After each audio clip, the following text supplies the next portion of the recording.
நாளையும் கர்த்தருடைய வார்த்தை கொடுக்க தேவன் கொடுத்த பெரிய கிருபைக்காக என் தேவனுக்கு நான் நன்றி சொல்கிறேன். நாளிலையும் யோவான் 14ஆம் அதிகாரம் 1ஆம் வசனத்தை பார்த்தோம்னால், உங்கள் இருதயம் கலங்காது இருப்பதாக தேவனிடத்தில் விசுவாசமாயிருங்கள், என்னிடத்தில் விசுவாசமாயிருங்கள் அப்படிங்கிற வசனத்தை நம்ம பார்க்கிறோம். என் அன்பு சகோதர சகோதரிகளே, கண்களை மூடி செபிப்போம். என் அன்பு தகப்பனே, இந்த வேலைக்காக நன்றி செலுத்துகிறேன். ஆண்டவரே, பேசும் நீங்கள் நல்ல பிதாவின் ஆவியானவன் சொன்னீரப்பா. ஆவியானவர் பேசுவீராக நாங்கள் ஜெபிக்கிறோம். கர்த்தருடைய ஆவியானவர் நீர் பேசும் நாங்கள் கேட்குறோம். இயேசுவின் நாமத்தினால ஜெபிக்கிறோம் நல்ல பிதாவே. ஆமென், ஆமென், ஆமென். இந்த அன்பு கர்த்தருடைய பிள்ளைகளே, இந்த நாளிலேயும் உங்கள் இருதயம் கலங்காது இருப்பதாக தேவனிடத்தில் விசுவாசமாகிருங்கள், என்னிடத்திலும் விசுவாசமாகிருங்கன்னு சொல்லி ஆண்டவர் சொல்லியிருக்கிறாரு. ஆனால் தேவ பிள்ளைகளாக நம்ம நினச்சணும், ஆண்டவரிடத்துல விசுவாசமாக இருக்கணும். எங்கிட்ட நம்ம பார்ப்போம், இயேசுவே இயேசுவேன்னு சொல்லி பார்த்து பேசிக்கிட்டு இருப்போம், ஆண்டவர் ஏசப்பட்டு பேசிக்கிட்டே இருப்போம். ஆனால் ஏசப்பா பிதா என்ன சொல்கிறாரோ அதுதான் அவர் கேட்டு செய்வார். ஒவ்வொரு காரியத்திலையும் பிதா சொல்கிறத அவர் செய்வார். அதனால் தெய்வ பிள்ளைகளை 5 அப்பத்தையும் 2 மீனை ஆசீர்வதிக்கும் கூட ஆண்டவர் பிதாவே அப்படின்னு சொல்லி தான் ஆண்டவர் நோக்கி பார்த்து இந்த அப்பத்தை தனியாக ஆசீர்வதிப்பார். அது மாத்திரம் இல்லை, லாசரு கூட மறித்து உயிரோடு எழும்பும்போது கூட பிதாட்ட என்ன சொல்லுவார்னா, நீதி நான் என் சத்தத்துக்கு என்ன செவி கொடுக்குறீர். இந்த 11ஆம் அதிகாரம் 42ஆம் வசனத்தில், நீர் எப்பொழுதும் எனக்கு செவி கொடுக்கிறீர் என்று நான் அறிந்திருக்கிறேன். ஆனாலும் நீர் என்னை அனுப்பினதை சூழ நிற்கிற ஜனங்கள் என்ன விசுவாசிக்கும்படியாக அவர்கள் நிமித்தம் இதை சொன்னேன் என்று சொல்கிறார். ஆண்டவர் பாருங்கள், ஏசப்பா சொல்கிறாங்க, தேவனிடத்தில் விசுவாசமாக இருங்க, என்னிடத்துலையும் விசுவாசமாக இருங்க, உங்கள் இருதயம் கலங்க வேண்டாம் அப்படின்னு ஆண்டவர் சொல்கிறாரு.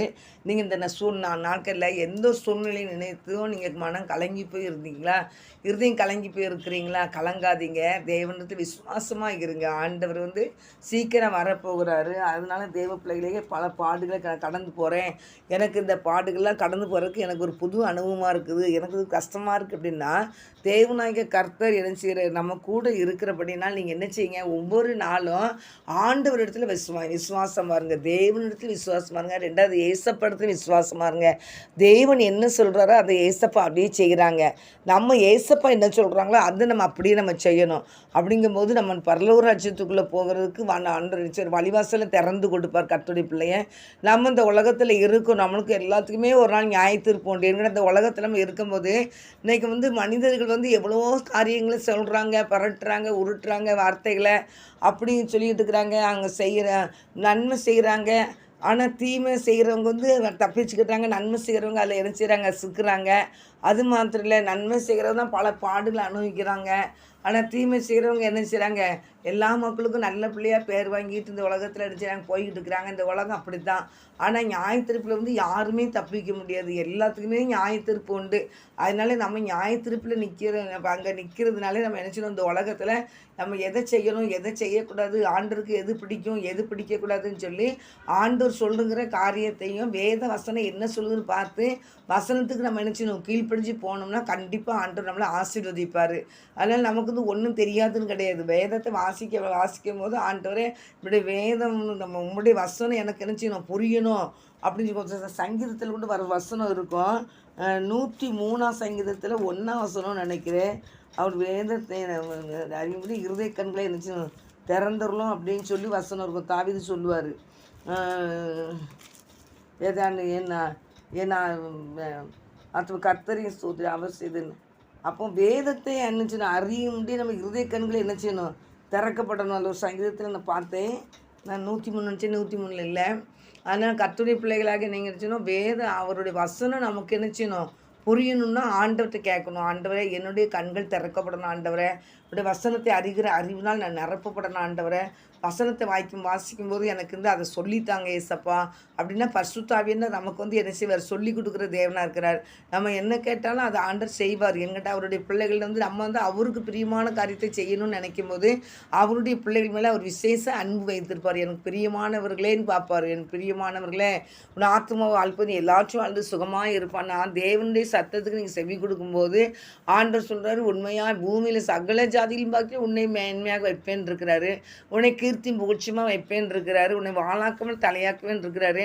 அப்படியே சத்தத்துக்கு நீங்கள் செவி கொடுக்கும்போது தேவன் இப்படிப்பட்ட ஆசீர்வாதத்தெல்லாம் தருகிறாரு. ஆனால் தேவ பிள்ளைகளாகிய நம்மளுக்கு வந்து இந்த உபாகமம் 28ஆம் அதிகாரத்தில் கூட ஆண்டோடைய சத்தத்துக்கு நீ உண்மையாக செவி கொடுப்பாயினால் பூமியில் சகல ஜாதிகளையும் உன்னை ஆசீர்வதிப்பேன்னு சொல்லி ஒரு 14-15 வசனங்கள் என்ன செய்வார், ஆசீர்வதித்து தருவார். அதுக்கு பிறகு பார்த்தீங்கன்னா அப்புறம் நிறைய வசனம் சாபத்துக்குரியது. அதை வந்து அவர் சத்தத்துக்கு நீ உண்மையாக செவி கொடுக்கலன்னா, அப்படியே சத்தத்துக்கு நீ கீழ்ப்படியாமல் போனீன்னா இந்தந்த சாபம்லாம் உங்கள் குடும்பத்தில் வந்து என்ன செய்யும், உனக்கு வந்து நிற்கும் அப்படின்னு சொல்லி வசனம் இருக்கும். அப்போ அந்த சாபத்துக்கு நம்ம ஆளாகாதபடி தேவனுடைய வார்த்தைக்கு கீழ்ப்படிஞ்சு ஆண்டவர்கிட்ட நம்ம என்ன செய்யணும், உட்காந்து கேட்கணும். ஆண்டவரே எனக்கு சொல்லித்தாங்க, நான் கிறிஸ்தவ வாழ்க்கை எப்படி வாழணும், எனக்கு சொல்லித்தாங்க ஆண்டவரே அப்படின்னு சொல்லி நீங்கள் கேட்டிங்கன்னா, நிதானமாக கேட்டு தெய்வ சமூகத்தில் நீங்கள் அமைதியாக உட்காந்திங்கன்னா நம்ம ஓடி ஓடி சாதிக்கப்படுறது ஒன்றுமே கிடையாது. இந்த உலகத்தில் நன்மை செய்துக்கிட்டு தேவனுக்கு பிரியமான காரியத்தை செஞ்சுட்டு போய்கிட்டு இருக்குதான் நல்லது. நம்ம வந்து கூட்டி கூட்டி அங்கே அதை அப்படி இப்படின்னு சொல்லி நம்மளுக்கு பணம் பண்ண பணத்தெல்லாம் ஆண்டவர் தருவார். முதலாவது தேவனுடைய ராஜ்யத்தையும் நீதியும் தேடுங்கள், எல்லாம் உங்களுக்கு கூட கொடுக்கப்படும் தான் மத்தேயு 6ஆம் அதிகாரம் 33ஆம் வசனத்தில் போட்டிருக்குது. அதனால் தேவ பிள்ளைகளுக்கு நீங்கள் உங்கள் இறுதியும் கலங்காமல் இருக்கணும், உங்கள் இறுதியும் சமாதானத்துக்குள்ளே இருக்கணும்னு சொன்னீங்கன்னா தேவ பிள்ளைகளாகி நீங்கள் நினச்சின்னா அவர் சத்தத்துக்கு உண்மையாக செவி கொடுக்கணும். அது மாத்திரம் அப்படி சத்தத்தை கவனமாக கேட்டு அவர் சத்தத்தை கேட்டு சித்தத்தை செய்கிற பிள்ளைகளாக இருக்கணும். இந்த உலகத்தில் வந்து நம்ம வந்து கொஞ்ச நாள் தான் இருக்க போகிறோம். நம்மளை கொண்டு தான் ஆண்டவர் பெரிய காரியங்களே செய்வார். அதனால தேவ பிள்ளைகளாகி நீங்கள் இந்த பூமியை சாந்த குணமுள்ளவர்கள் இந்த பூமியை சுதந்திரத்து கொள்வார்னு வேதத்தில் பார்க்குறோம். அதெல்லாம் வேத வசனம். அப்படியே நம்ம வசனம் வாசிக்கும் போது அந்த சாந்த குணத்தை ஆண்டவர் தருவார். நீதி நிமித்தம் துன்பப்படுகள் பாக்கியவான்கள் அப்படின்னாச்சுன்னா அந்த உண்மையாக நடக்கிற பாக்கியத்தையும் கிருபையும் கர்த்தர் நமக்கு தருவார். அப்போ நீங்கள் என்னென்ன கேட்கணுமோ அதை கணிச்சு அதெல்லாம் சரியான வாய் பேசுவேன், ரொம்ப வாய் பேசுவேன். இப்போ ஆண்டோடைய கிருபையினால ஆண்டவர் ரொம்ப குறைக்க வச்சுட்டாரு. அவன் நம்மளாம் குறைக்கலை, அவரே குறைக்க வச்சுருவார். அதனால் தேவ பிள்ளைகளை நீங்கள் நம்ம அவர் அழகாக ஆண்டவர் நடத்துவார். கர்த்தருடைய பிள்ளைகளை ஒவ்வொரு பிள்ளைகளும் யாரெல்லாம் ஆண்டவர் நோக்கி பார்த்து நான் அந்த உலகத்தில் ஆசீர்வாதமாக இருக்கணும் ஏசப்பா, நல்ல சுகத்தோடு இருக்கணும், பலத்தோடு இருக்கணும், நான் சமாதானத்தோடு இருக்கணும், இருதயம் எதுக்கும் கலங்கக்கூடாது ஆண்டவரே, எனக்கு அந்த கிருபை தாங்கன்னு கேட்டால் அவருடைய சமூகத்தில் நீங்கள் ஜெபிக்கும் போது அவர் சமூகத்தில் காத்து இருக்கும்போது அப்படி சொல்லி சொல்லி கேட்கும் போது கண்டிப்பாக நீங்கள் அந்த ஆசீர்வாதத்தையும் அந்த பாக்கியத்தையும் நீங்கள் பெற்றுக்கொள்வீங்க. அதனால உங்களுக்கு இருதயம் என்ன செய்ய வேண்டாம், கலங்கவே வேண்டாம். ஆண்டவர் எல்லா ஆசீர்வாதத்தையுமே தருகிற தெய்வம் தான். அவர் ஒரு குறையும் வைக்க மாட்டார் அவருடைய பிள்ளைகளுக்கு. லாசரு எழுப்பும்போது கூட சொல்கிறாரு 42ஆம் வசனத்தில், நீர் எப்பொழுதும் எனக்கு செவி கொடுக்கிறீர் என்று நான் அறிந்திருக்கிறேன், ஆனாலும் நீர் என்னை அனுப்பினதை இந்த சூழ நிற்கிற மக்களை நினச்சினோம் ஜனங்கள் விசுவாசிக்கும்படியாக அவர்கள் நிமித்தம் நினச்சினேன் இதை சொன்னேன். நான் என்ன சொன்னாலும் நீங்கள் கேட்பீங்க ஆண்டவரே, நீங்கள் சொல்கிறது கூட நான் கேட்பேன் ஆண்டவரே. ஆனால் என்னை சூழ்ந்து நிற்கிறாங்களே இந்த மக்கள் அறிய முடியாத நான் என்ன செய்கிறேன், இதை உங்கள்கிட்ட சொல்கிறேன் அப்படின்னு சொல்லி ஏசப்பா சொல்கிறாங்க. அப்போ நீங்கள் பார்த்தீங்கன்னா நீங்கள் பிதா என்ன சொல்கிறதோ அதை செய்வாங்க ஏசப்பா. நீங்கள் ஏசப்பா என்ன சொல்கிறாங்களோ அதை நீங்கள் செய்யணும். அப்படி தான் நம்ம நிறைய வசனத்தில் நிறைய இருக்குது. அவர் என்ன சொல்கிறதோ அதைப்படி செய்யுங்கன்னு ஆண்டவர் சொல்லியிருக்கிறாரு.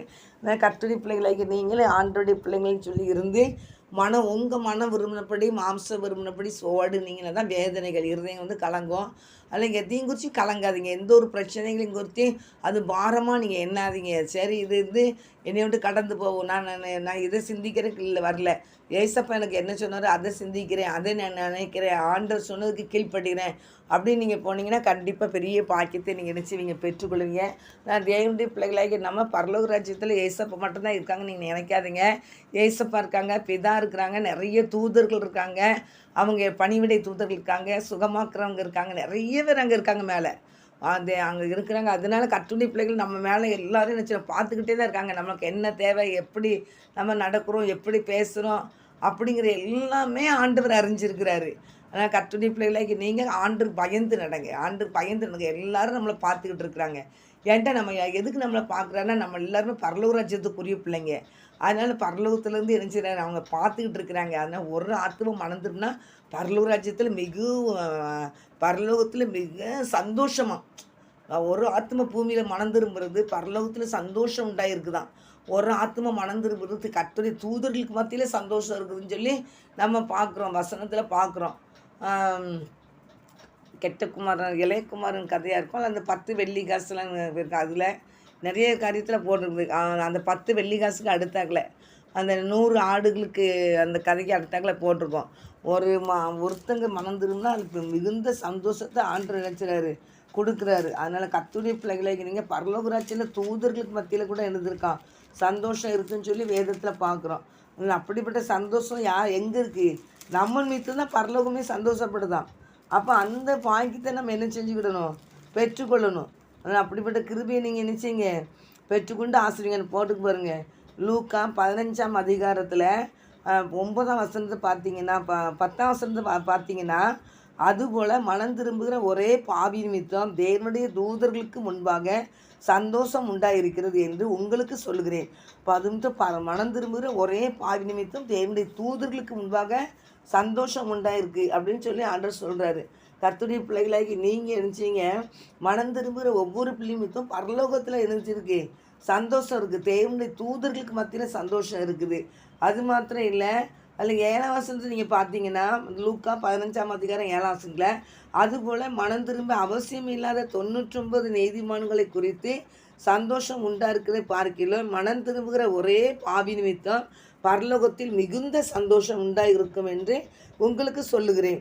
அப்போ பரலோகத்தில் மிகுந்த சந்தோஷம். அப்போ பரலோகத்திலேருந்து நம்ம எல்லாத்தையும் நினச்சிறாங்க பார்த்துக்கிட்டு இருக்காங்க. நம்ம பரலோகத்துக்குரிய பிள்ளைங்க இந்த பூமியில் இருக்கிறோம். அதனால் இந்த பூமியில் நம்ம ஆண்டவருக்கு பயந்து நடக்கும்போது, ஆண்டவர் சொன்னதை கேட்டு அதன்படி செய்யும்போது நம்ம பரலோக ராஜ்யத்துக்கு போகிறோம்.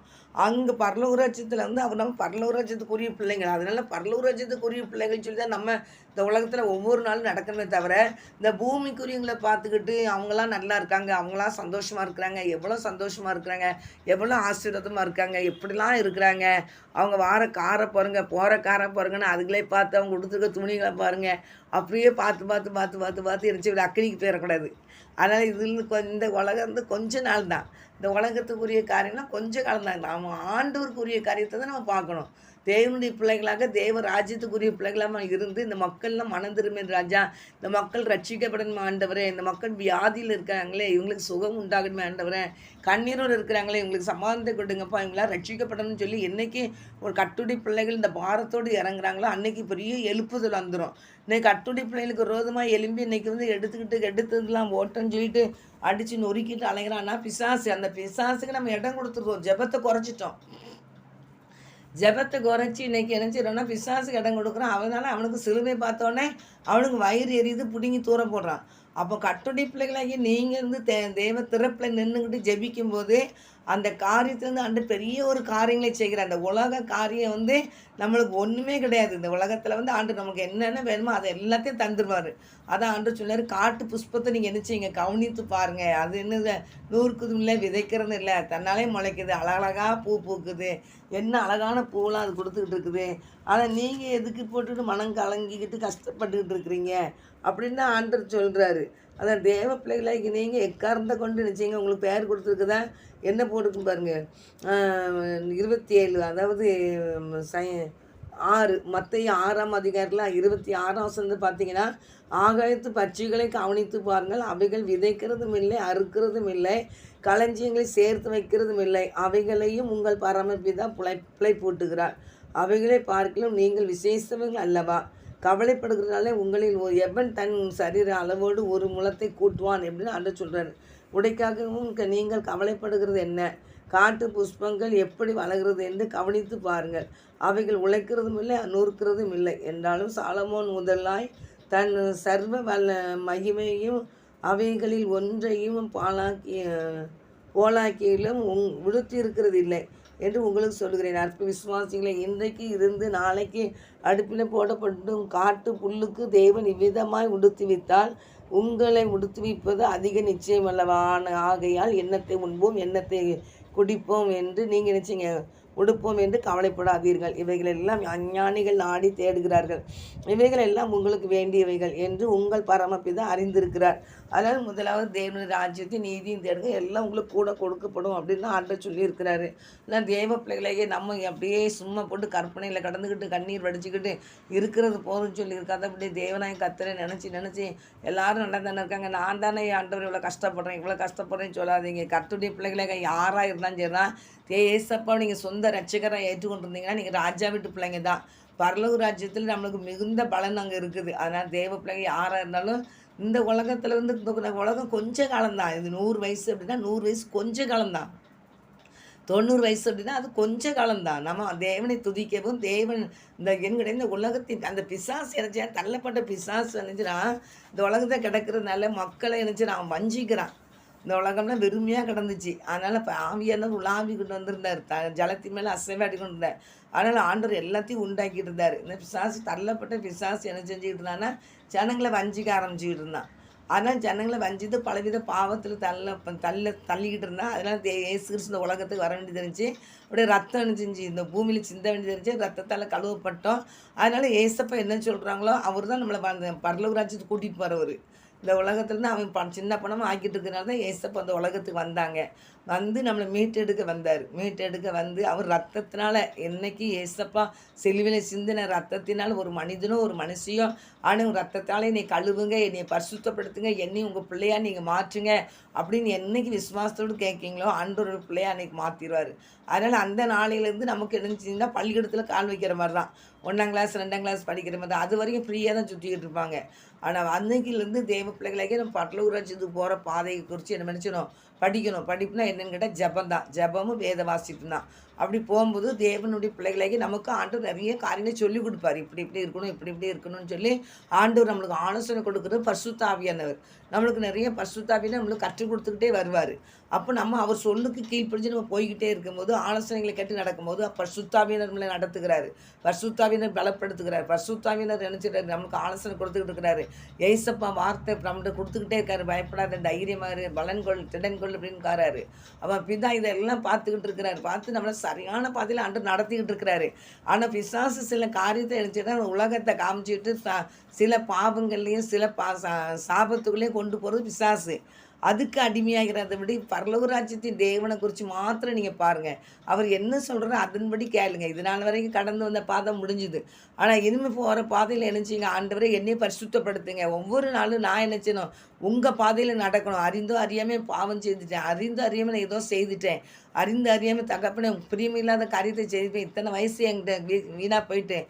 அதனால் என்னை நான் உம்முடைய வழியில் நடக்கணும் ஆண்டவரே, எனக்கு நீர் என் பாதையை காமிங்க ஆண்டவரே அப்படின்னு சொல்லி நீங்கள் கேட்கும்போது ஆண்டவர் கண்டிப்பாக நினச்சிவாங்க அவருடைய பாதையை ஆண்டவர் நினச்சிவார். கரங்க பிடிச்சி கூட்டிகிட்டு போவார். அதான் ஒரு பாட்டு கூட இருந்து, நடக்க சொல்லி தாரும் ஏசுவே ஏசுவே இருள் நிறைந்த உலகமதில் அப்படிங்கிற ஒரு பாட்டு.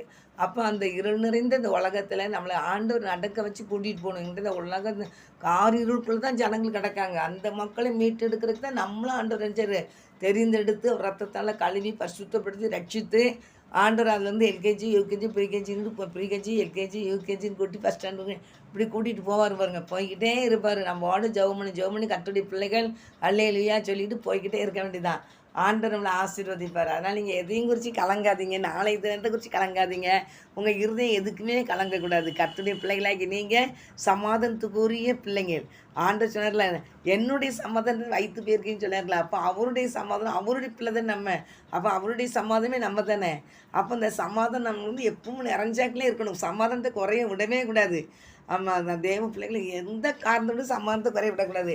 எல்லாம் உலகத்தில் நம்ம ஒவ்வொரு பாதையிலையும் கடந்து போகும்போது ஆண்டவரே உங்களுக்கு சோத்திரம்னு சொல்லுங்கள். நான் ஏதாவது யாராவது என்னை திட்டா ஆண்டவருக்கு சோத்திரம் நன்றின்னு சொல்லிடுவேன். ஏன்னுக்கிட்டா ஏசப்பா உங்கள் சோத்திரம் இதை கேட்டுக்கிட்டு இருக்கிறீர், உங்களுக்கு சோத்திரம் அப்படிம்பேன். அதனால் நம்ம வந்து அதை கேட்டு மனசு வேதனைப்பட்டு அதுக்கு பிறகு சமாதானத்தை நம்ம கெடுக்கிறது பார்க்கலாம்.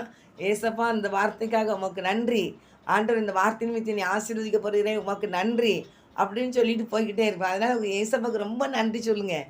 உங்களுக்கு யாரெல்லாம் உங்களை பலவித தீமையான வார்த்தைகளை சொன்னால் பாக்கியவான்களாக இருப்பீங்கன்னு மத்திய 5ஆம் அதிகாரத்தில் போட்டிருக்கு போல பலவிதமான தீமையான வார்த்தைகளை அள்ளி வீசட்டு அதுக்கு ஆண்டவருக்கு நன்றி சொல்லுங்கள். நம்ம பாக்கியவான்களாக இருப்போம் பரலோகத்தில்.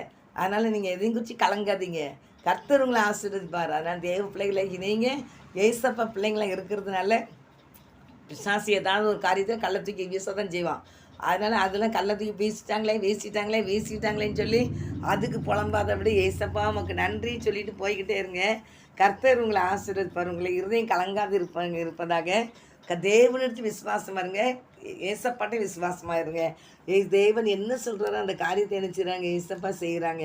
ஆனால் தேவ பிள்ளைகளை நீங்கள் ஆண்டவர் சொல்கிற காரியத்துக்கு கீழ்ப்படிச்சு நீங்கள் பாட்டு கர்த்தருடைய ஊழியத்தை செய்கிற பிள்ளைகளாக இருந்தாலும் சரி தான், விசுவாச மக்களாக இருந்தாலும் சரி தான், ஏசப்ப ரத்தத்தால் கழுவப்பட்டு மீட்கப்பட்ட பிள்ளைகளாக இருந்தாலும் சரி தான், வேத வசனத்தை கையில் வச்சுக்கோங்க.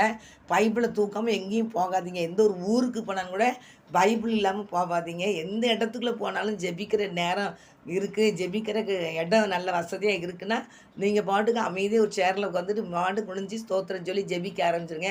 ஜெப நேரத்தை மட்டும் எந்த இடத்துக்கு போனாலும் அதை அசட்டை பண்ணிடாதீங்க. ஆண்டவருக்கு முதலிடம் கொடுங்க. கர்த்தர் உங்களுக்கு முதலிடத்தில் வைத்து உங்களை அழகு பார்ப்பார்.